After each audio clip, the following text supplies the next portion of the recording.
Hello, everybody out there in YouTube land. This is Good Times for All, or Zachary Zabala if you prefer. In this video, we will be explaining how incoherent electrostatic acceleration creates the downward vector.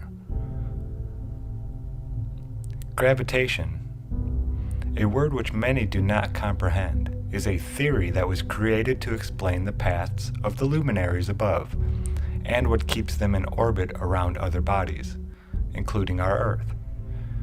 It has been known and taught in college-level physics courses that the electric forces that hold the Earth together are 26 times stronger than the gravitational forces that are supposedly here on Earth. I will now show you a short video of former MIT physics professor Walter Lewin explain this quite clearly. So what holds our world together? Well, on the nuclear scale, 10 to the minus 12 centimeters, very important are the nuclear forces. On an atomic scale, up to thousands of kilometers, it's really electric forces that hold our world together. But on a much larger scale, planets and stars and the galaxy, it is gravity that holds our world together. And now you may say, that's very inconsistent with what you just told us, because didn't you tell us that D cancels if you compare gravity with electricity? Yes, but keep in mind that most objects in the universe have only a very small amount of charge per unit mass. The Earth and Mars have each a charge of about 400,000 coulombs. The gravitational force between them is therefore about 17 orders of magnitude larger than the electric force. So even though our immediate surroundings are dominated by electric forces, including your own body for that matter, the behavior of the universe on a large scale is dictated by gravity.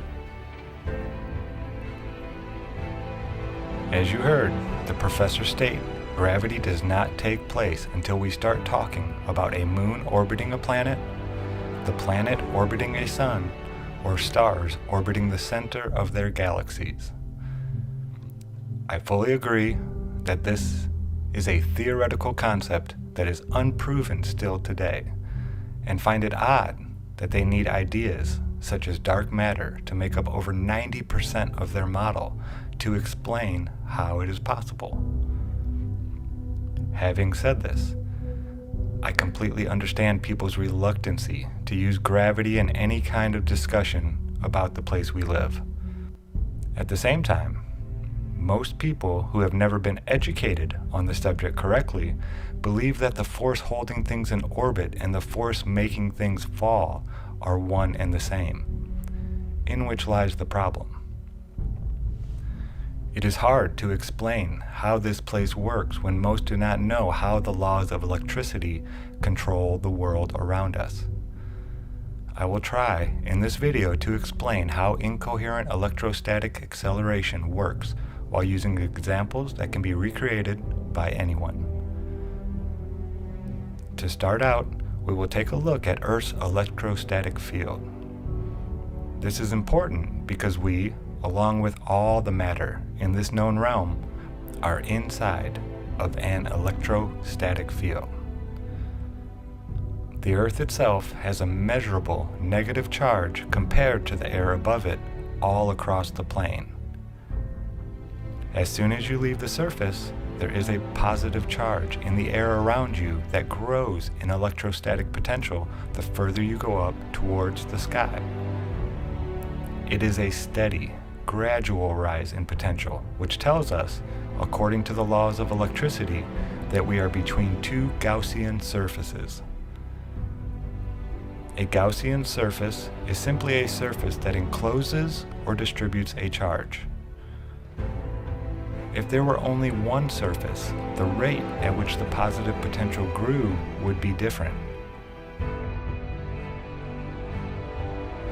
Knowing that we are between two Gaussian surfaces, we can also know that certain phenomenon will take place in all matter within the electric field, or area between the two surfaces. For this topic, we will first look at polarization through electrostatic induction.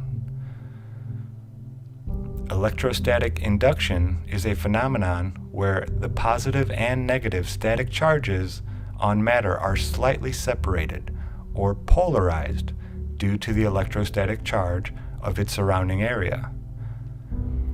If one set of the object's surroundings is positive and the other negative, the negative charge on the object will be attracted to the positive area around it, while the positive charge on the object will be attracted to the negative area on the opposite side.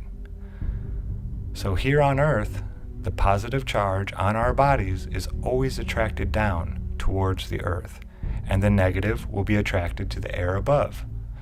This phenomena creates a slight force in that downward vector, because as soon as we leave the ground, we start becoming positively charged by the air around us and are now forced towards the negative of the ground. This is electrostatic acceleration. One might think that the attraction from above and below would cancel out completely, but it is the electrostatic gradient that creates a flow from the positive above to the negative below. Think of the Earth as a flat strainer, and there is a constant flow of water from above, moving very slowly, always applying a force in a downward direction. This would be considered a vector.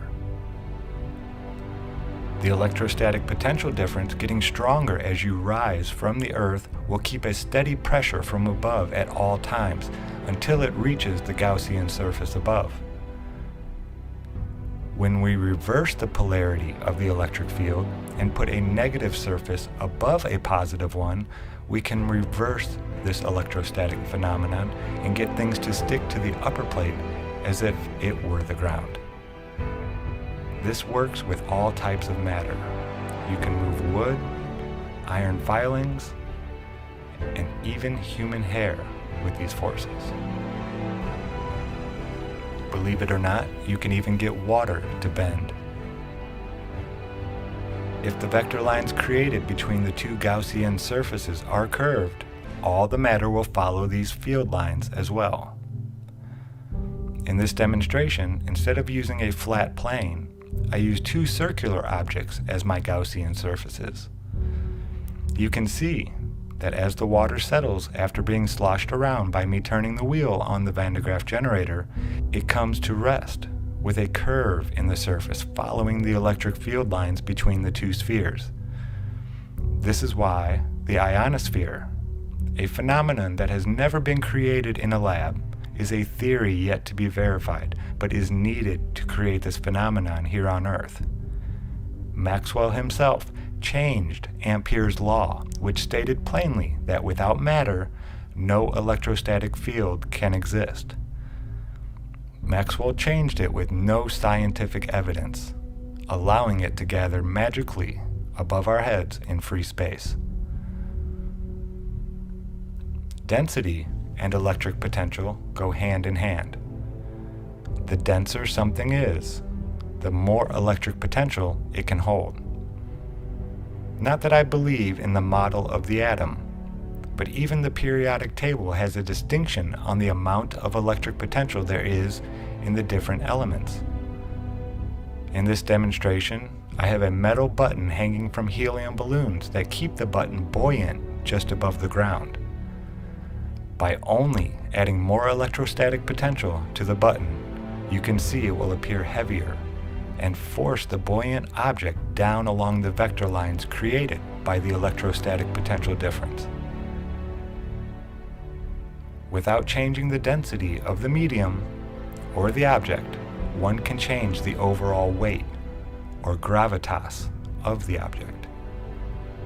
To do an actual experiment on the topic of gravitation, this variable of electrostatic acceleration must be taken into account at all times.